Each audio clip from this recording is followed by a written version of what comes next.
It was a good day. We had good intensity. I really liked the way the practice finished. There were a couple of lulls in the mid part of practice, just where some of the focus, detail things that we've seen showing up there on game day, kind of showed itself a little today. You got a chance to challenge the guys in the moment, and I thought they responded well.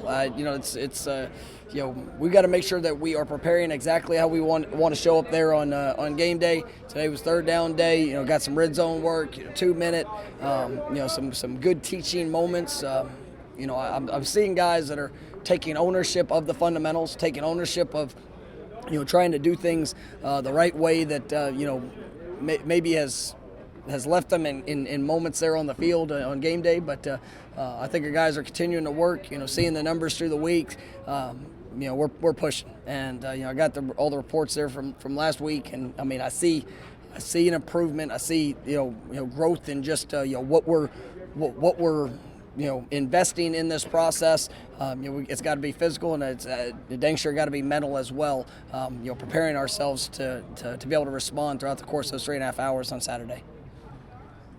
I've seen the guys have 2 consecutive high energy practices coming off another loss. Is that positive for the direction of what you guys are trying to establish culturally? Yeah, in all honesty, that's what it has to be. To be a successful football program, you have to work. There's no way around it. It's not gonna, it's not just gonna magically show up. I want guys to have the greatest time in the world when they come out here on the practice field, when they go play on game day. I want them to enjoy it, but I want there to never lose sight of the focus of the work that's necessary. And so they have a good spirit. They like playing the game of football. They really believe in what we're trying to do and what we're trying to accomplish. And so I will not allow it to be anything different. Because if we can't just give great effort, if we can't have a sense of urgency for improvement every single day, then what are we here for? And that's these guys. They want it, and I know. I mentioned it. I think I mentioned it last week, but there's, and you guys are a part of it. You get to see. It's there is a lot of work that's going into it. We just have to be cleaner in the response. We have to be cleaner in the with the focus and the details for those 3.5 hours. But the investment in the work, it's coming. Keyshawn's had a couple struggles in games, different situations. Like today. Yeah. Kind of fighting through that or coming through that? I think so, and that's one of the things that you never want to have a disappointing experience on the field, but it happens. And Keyshawn you had an incredible fall camp. Really was a guy that emerged at a high level. I know he made some good plays there in the first game. Had the drop in the second one, and there's been just some missed opportunities, and I think that. That's part of a career, and any great receiver is you appreciate the catches, but you remember the ones that that you let get away, but you can't get caught up on just being there. You have to respond to it, and that's what I've seen from him this week. I think he's really emerged today. It was a great day for him. Had a couple really big catches in tight windows. We need him to play big, and we need him to be that consistent piece for us. Him, Pokey, Andrew was able to have a little bit of success there on Saturday, and then Malik as well. Those guys have to continue to emerge, and I like the way the group's working. We just have to have that consistency.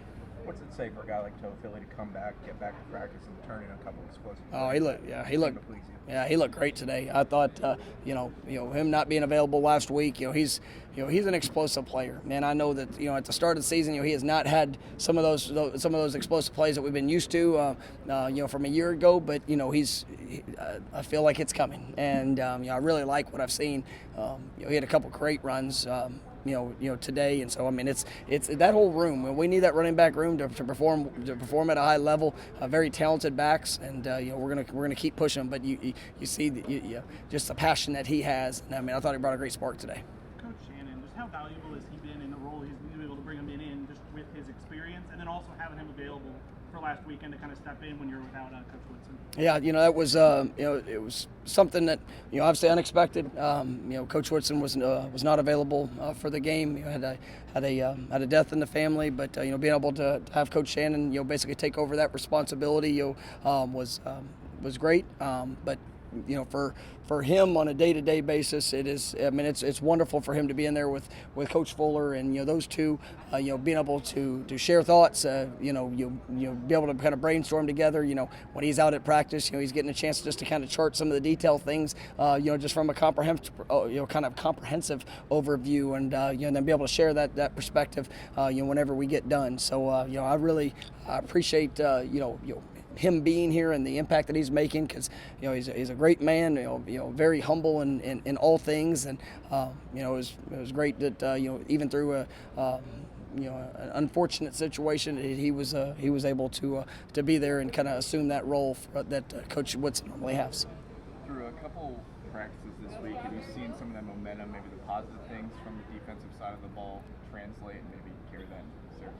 Yeah, I mean, that's something that has to happen, and there's been, it's just the consistency throughout each position, and we've got some positions that are playing at a very high level. We have some young guys that are being, kind of forced into action that that are really raising their game. I thought, a young man that I don't think I talked about so far this week, but Malcolm Ray was, last week had to play.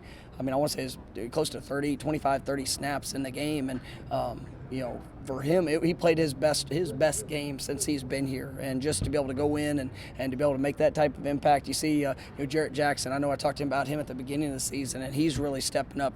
You've got with Fabian, not being available, and a couple guys going down throughout. I mean, it was important to see those guys respond, but it's really that position group is. I mean, they're pushing. Everybody's pushing. High level. Josh Farmer's true freshman that's getting out there and playing, and so it's exciting to see that growth and development.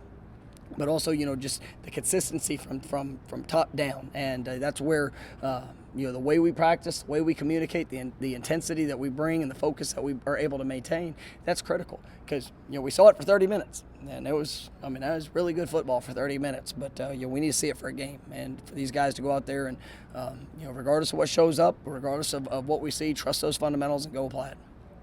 Jordan Travis, a guy that's figuring out how to kind of push through physical limitations and things like that. Are you seeing how the toughness you are on him? Yeah, today, it was good seeing him out there today, getting a lot of work. It's, obviously he was unavailable last week, and, he's been working his tail off, trying to get back out on the field.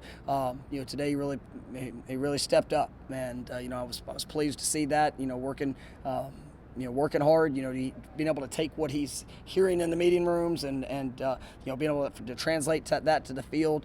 Yesterday he was extremely limited in what we did, but today he really, he really pushed, and it was great to see him do that. So we'll see how he responds, and obviously what that looks like for this week.